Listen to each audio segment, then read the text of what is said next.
And because of the aspect of I just got to completely surrender to everything happening. And in the world right now, I think that if this is a point of karmic purification, it's just going to be more difficult the more news and media that we read. Yeah. So to turn the channel, one of the greatest remedies for Rahu, which is, as I described, one of the very big elements that's happening, that's not creating this, but actually the cosmic timing, so we can understand when this is going to happen and how this is going to happen. So yes, I said that the main deity is Rahu, of Rahu is Durga, but then also that Rahu is a period that one of the biggest, most important remedies is to avoid overstimulation by news, from the mass media. And it doesn't mean to avoid all of it, but basically, if you're having a hard time or going through challenges, turn off the TV, stop listening to this, because the chances are that I don't think anybody knows really what's going on right now. But if turn off the news. Absolutely. And open the book. And that's what I believe one of the greatest teachers in the modern world, the pundit David Frawley, really is such a great inspiration in his beautiful words that he uses. And he has a way of explaining that these Rahu energies are so powerful that sometimes we need forces, other ways to transmute these energies, such as using essential oils, saging every day, and especially what I believe, for many reasons, burning frankincense every day. And I think that if you're going through some challenges or having challenges, I think burning frankincense every day, every person listening, if you want an easier time, you want the plant. They say that the frankincense when you burn it, puts the planets in perspective. And that's why you see a lot of the rishis who are doing astrology charts, that they'll be burning frankincense to help clear the energies as well. I always wonder about that. I got essential oil of frankincense, but I'm going to get also the resin. Yeah, the resin's really good. And I would suggest, because Rahu also rules toxins and poisons, that I would suggest maybe even getting an electric frankincense burner that you could find on like Amazon or something. What a great tip, everybody. Get your frankincense going. Yeah, and just drop frankincense in that burner all day. And don't get the cheap stuff. Don't cheapen your way to your future, everybody. Invest. And also stay away from fake foods, because Rahu represents things that are fake. So stay away from preservatives and things that actually aren't good for you. So Rahu has a tendency, when you go into a store like Costco and you see all these ingredients, you're like, oh, juice, I'm going to grab it. This is good for me. Oh my God, stop. Get your glasses on, read it. It's got other ingredients. It's got sugars. So basically a lot of this, you're like, wow, that's such a good deal in orange juice, but wow, look at all these added sugars in it.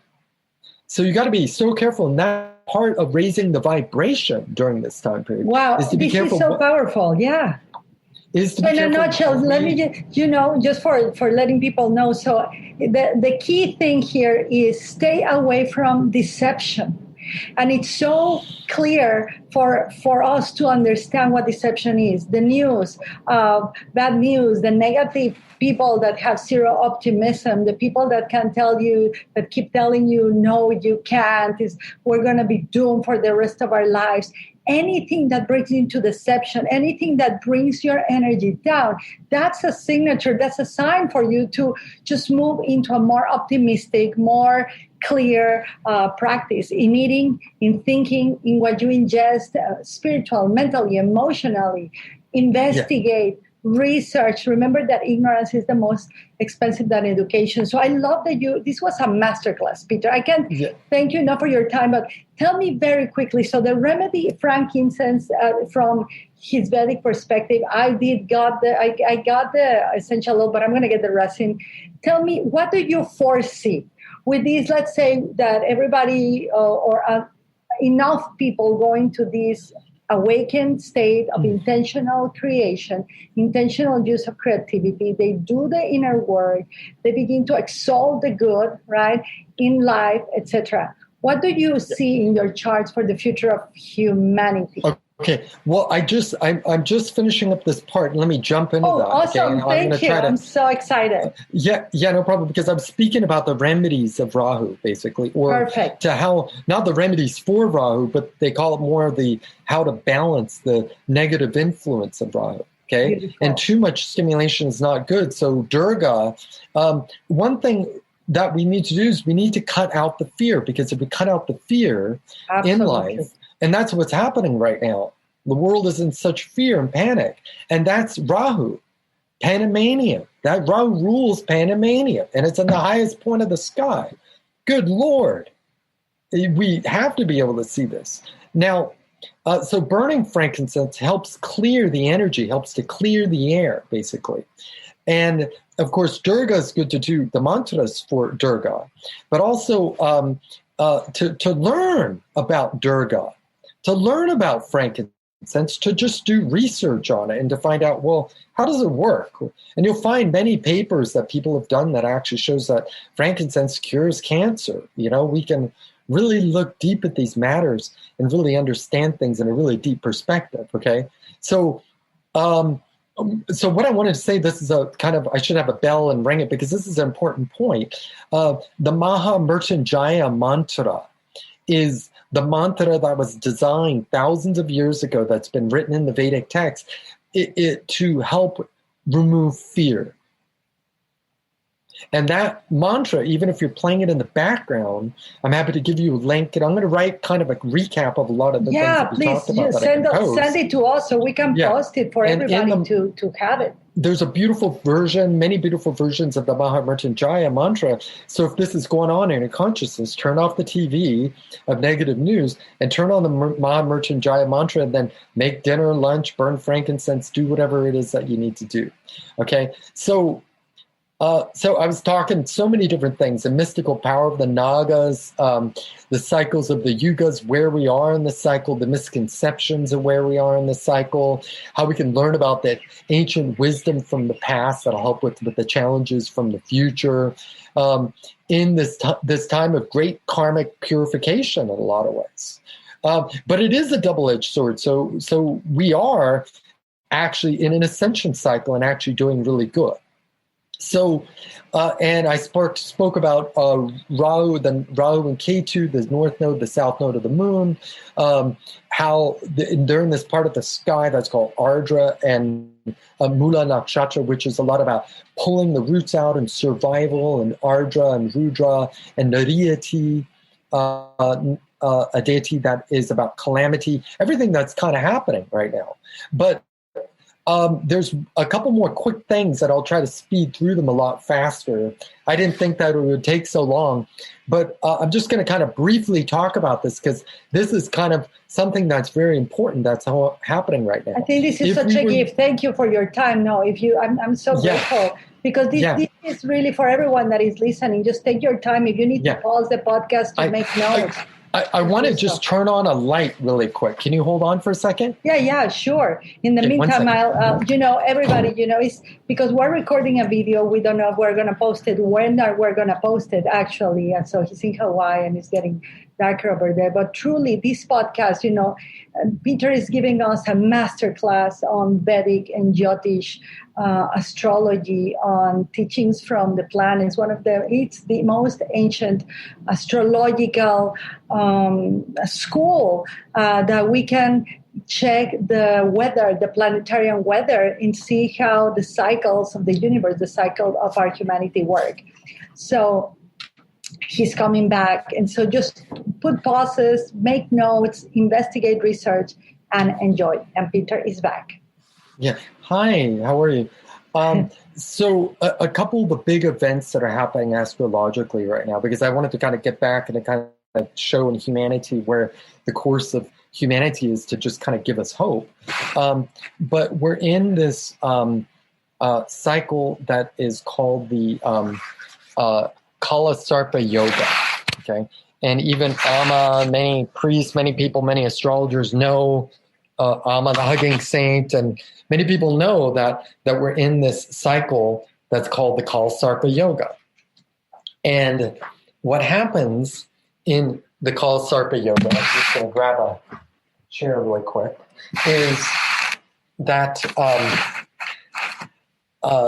that if we look at the chart on a Vedic chart or even on a Western chart without looking at the outer planets, because Vedic astrology uses just the inner planets, without looking at Pluto and Uranus, we can see all the planets are trapped between Ketu and Rahu. They're all on one side of the sky. And that causes this sort of imbalance that's created. And it's basically Kala, it means time. And Sarpa is the snake. So it means the snake of time. And last year, when the pandemic hit, not only did we have this eclipse, not only did Rahu move into its exalted point in Ardra Nakshatra, but also right when the pandemic hit, we started what's called a Kala Sarpa. And it's, to some astrologers, they would consider it like a curse, a time cycle of curses. But there's actually, reviewing many people who have Kala Sarpa Yoga, I actually see that they actually are amazing people, many great, gifted, wonderful, powerful leaders in the world. And I'll put a report after this meeting, and I'll list a bunch of these people that when they were born in the cycle of Kala Sarpa Yoga.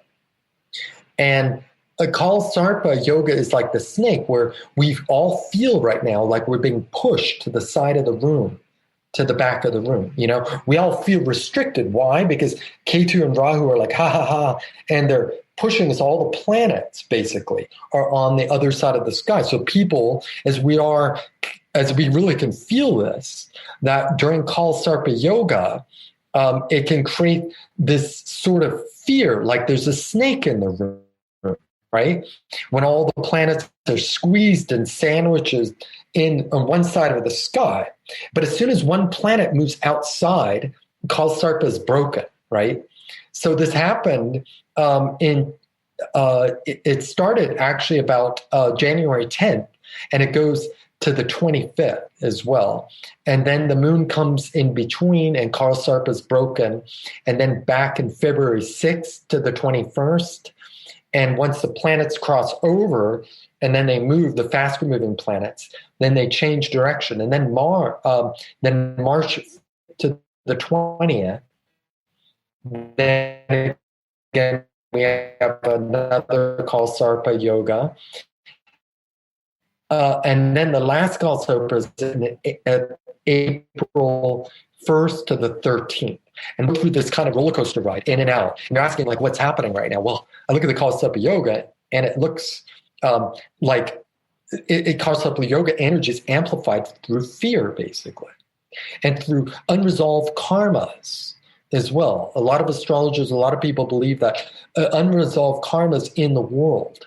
And then the person will be born in the Kala Sarpa Yoga, or the world will have to go through the Kala Sarpa Yoga in order to resolve these karmas, basically.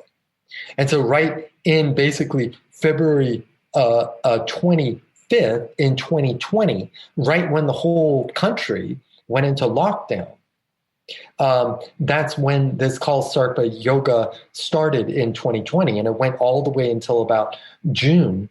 And then things kind of mellowed out for a few months. You know, there was like this kind of time period that things were getting better, and people were focusing on other worries and such. But now we're back right after the election and everything. We're back in this Kala Sarpa Yoga state. Okay.